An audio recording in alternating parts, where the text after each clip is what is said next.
In this tutorial, I want to talk about linking sounds to your project in Final Cut Pro 10. So I've got this timeline here with 6 clips along it, and I just want to add some music over the top. So I click and drag the music, and trim it to the right length, add a little fade, and there we go. Now, that was easy enough, but after I've done that, I decide I actually want this video here to be at the start of the project. So I select the clip, drag it to the start, and now my sound's moved. So why is that happening? Well, the first thing you need to understand is that because of the way Final Cut works, this sound clip isn't connected to time. So if just because I drag it to the start of my project doesn't mean it's connected to the start of my project. It's actually connected to this clip.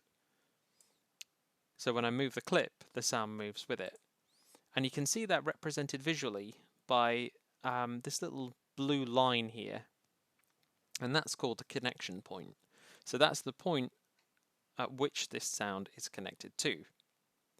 So if I move the clip, the sound follows with it.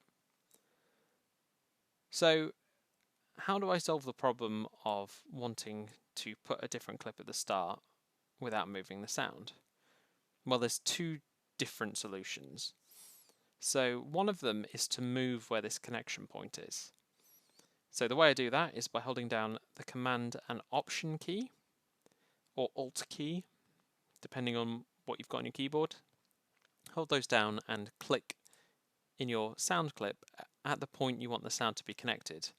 So you can see because I clicked here, my connection point has moved to this point. It's now attached to this clip in the timeline, which means if I rearrange these two, you'll see the sound's not moved. So that is the ideal solution if you are working with like a sound effect, and you need that sound effect to happen at a certain point in time. So, you know, on this clip of these bikes, I might have a sound effect of an engine rev, and I want to make sure that sound effect is locked to as these bikes move. So I'd hold down Command Option, click there, and it would link the sound to that point. For music, you might have the same thing. You might want the end of your music to line up perfectly with a moment in your video, so you might actually set the sound to be lined up at the end. I've done that sometimes. But in this case, where I've just got my sound, my music is just an underlay, and it doesn't matter what clip it's connected to as long as it starts at the start and finishes at the end. So what do we do in that situation? Well, there's another keyboard shortcut here, which is that you can hold down the grave accent key. So if I type it up here, you can see what key I'm talking about. I think it's called the grave key. It's basically a backwards apostrophe. So have a look for that on your keyboard. For me, it's on the same key as tilde. Anyway, if you press and hold that key down, you get this orange marker with the connection point crossed out. What that means is if I move that clip, the one that has the connection point connected to it, the sound doesn't move with it. Now the sound is connected to this clip. If I do the same, move that clip, the sound's now connected here. So that's how you solve that problem. The only thing to remember is that it only works one way round. So it only works if you're moving the clip that has the connection point attached to it.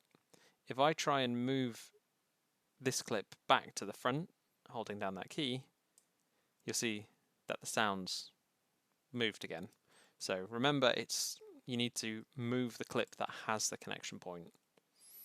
So you might end up doing a bit of a dance to try and get your clips in the right order, but it is possible, and it's better than constantly moving things and moving the sound back and all that problem.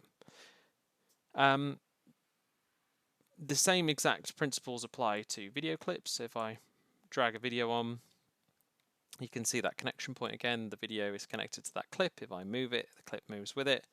If I want to move this clip without moving that one, hold down the key. There you go. if I want to move where this clip is connected, Command Option, click inside that video clip, and there we go. Now the final thing before I go is another option if you're working on something like a music video or something where the audio element is the primary element, right? So it seems a bit of a strange thing to say. Usually with a video you have, your sequence of clips is the primary element, the primary storyline as Final calls it. But if you're editing to music, you might want your audio to be the primary thing and everything else to attach to the audio. So the way you do that is putting your audio on the primary storyline. If you've already started editing, the way you can do that is to select all the clips in the primary storyline and do lift from storyline. So that was right click, lift from storyline. And you can see now Final Cut's created this secondary storyline with all my clips in it.